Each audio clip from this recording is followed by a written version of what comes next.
Miss Spider's Wedding.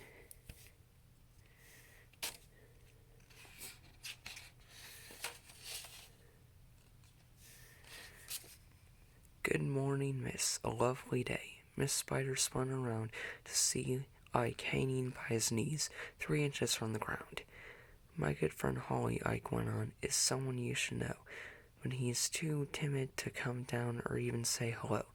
They heard a snap and then a crash and gasped as Holly tumbled. He flopped down at Miss Spider's feet, embarrassed, stunned, and rumpled. Miss Spider knelt to help him up. He blushed too spy to speak. He bid determinedly, "Won't you come to tea one day this week?" The color drained from Holly's face. He looked as through he'd swollen. His acorn that had slipped from his head he gulped this afternoon. And when she heard this little voice, it seemed to her somehow that she had known him always, though they never met till now. "Please pay attention when I speak. Stop daydreaming," barked May. Miss Spider's thoughts were still upon the man she'd met that day. May nagged, "You should get on with life. I thought by now you'd be a wife."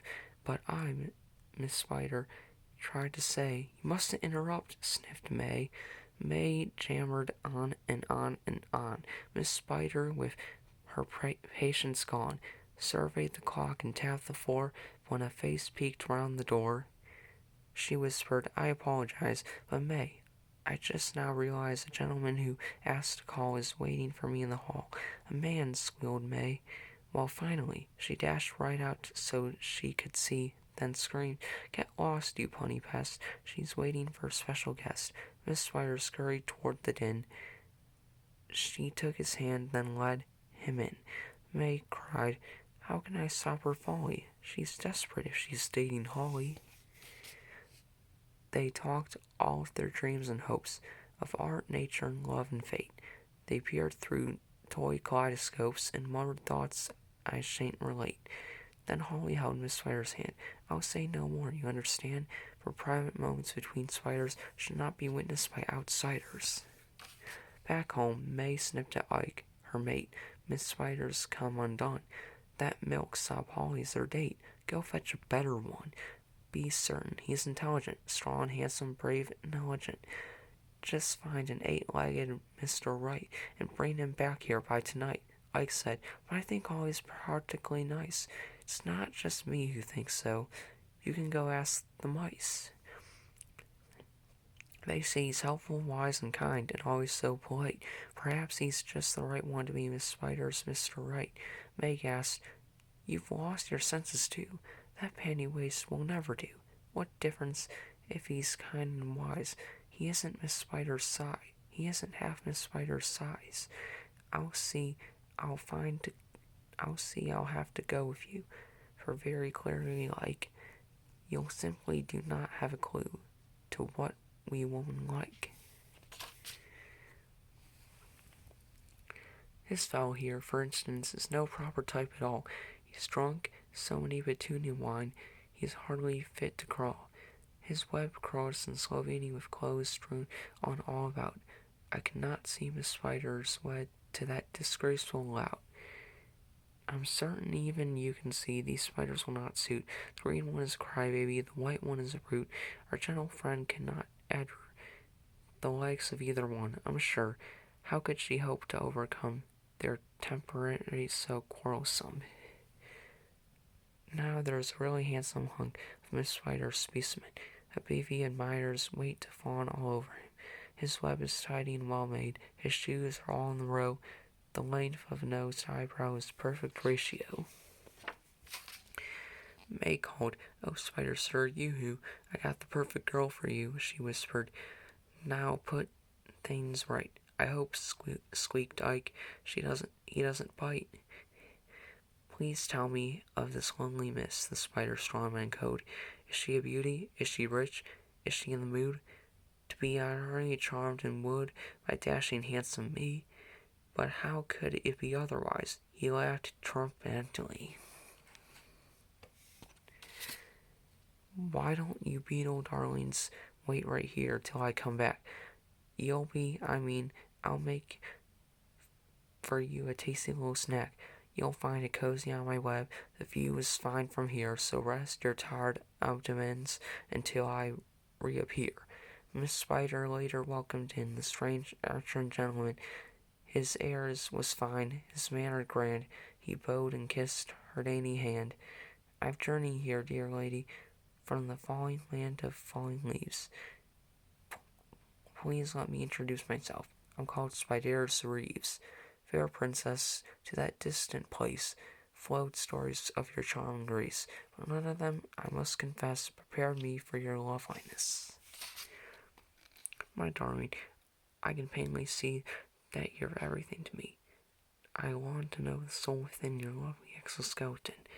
He peered around the drawing room at all finery. He coveted the furnishings, the carpets and settee. All this he thought would soon be mine. If each child were read, you must, our house will suit me well. But that's what he said. Is there more chance? No, it's fate. Soon we shall cross fate. 'Twas set down by will divine that I'm yours and you are mine. My angel, let us delay. The sly Spider's pled. Tomorrow's the perfect day for you and I to wed. Kind sir, you move too fast for me, Miss Spider cried protestingly. My love already has been swollen and promised you another one.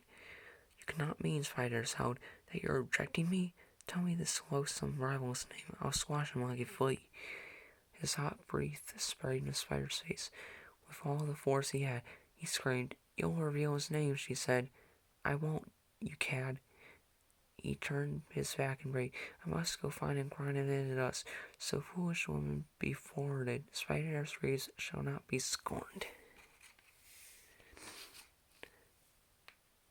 At that same moment in the hall, poor Holly, staring at the wall, could dwell on one and just one thought. Does she love me? Does she not? He could not sleep, although he tried. His weary brain was occupied in versing her finest sets, her gentle curves, her spinnerets, those emerald eyes so deep, so green, like nothing he had ever seen, her sweet round face, that pointed nose, and lips to shame the red, red rose. He tossed and tumbled in his web, recalling every word she said, then paced the garden in the gloom and as shadows swept across the moon. Just then there was a little sound that didn't seem quite right. He cocked his head and heard two voices whimpering in fright. He rushed to find poor Ike and May and ripped their sticky bonds away, but turned when someone in mad air roared, Speck, what are you doing there? I'm merely snipping a few strands, kind sir, because you see, you've caught this beetle couple in your web mistakenly. It's only luck that brings me here. Down from my web above, I'd be asleep, but for the thought of dear Miss Spider's love. And so it's you, Spider snarled. Who dares to interfere? There's been one mistake, my friend, but I shall fix it here. You freed those Stacy beetles I was going to eat in bed. That's just too bad. For now, I'm forced to eat you up instead. Holly's life flashed before his eyes, peering up that 2 feet tall, as everything was growing dim, fading out. He thought he saw an angel swoop down in a gown of yellow, freckled with black, who shrieked, "Let go of him, you brute!" and smacked the Squirtle's back.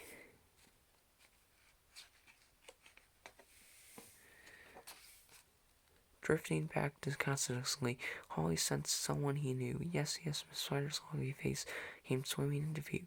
Darling, are you back with me? Spider nurse begged hopefully. I tried 100 different ways to wake you up for 3 whole days. He gazed upon her reverently, then wobbling to her side, looked up into her eyes and whispered, Will you be my bride? A blush of scarlet tinted her cheek. Her lips that quivered could not speak. He stroked her gently with his feet. He murmured softly, Yes, my sweet. They sat together in the sun, and when that day was through, they made a list of all the important things to do. The crickets would be asked to play the music on their wedding day. The field mice, woolly bears, and peas would cater an affair to please. I'll bake the cake, Miss Spider said, and weave my skimmins bells. Then Holly peeped. I'll spin a suit with silk top, hat, tails, We'll send an invitation out to every bug alive, with notices in every bush and treetop, hill, and hive. Can any have the slightest doubt? Chirps Holly with a smile. The fairest creature in the world is walking down the aisle. To be my own beloved bride, my joy, my comfort, hope, and pride. I feel my life has just begun. Now she and I will be as one. Oh, see how handsome Holly looks, Miss Spider sings with glee. Of all the spiders in the world, he could be close to me. We found the place where love abides and shared the warmth that it provides for all those who have found the way to savor life's most sweet bouquet. The butterflies swirl high above to view this scene of spider love and promise of eternal bliss as Holly and Miss Spider kiss. The banquet table is loaded high with treats like crispy aphid pie, grilled dandelions and bug-eye peas, sweet pickled grapes and mouse milk cheese. With crickets fiddling in full swing, the katydids began to sing, June beetles spin in pirouettes as click bugs clack like castanets. The drinks are served by honeybee, petunia wine is falling free. The guests are eager to give kisses to dear Miss Spider, now Mrs. The pride and gloom at last withdrawn, for all the chaos on the lawn, poised low upon a willow tree, and hold each other tenderly. We see their forms in silhouette, their shapes are clear to us, and yet, how can we fully recognize the beauty seen through true love's eyes?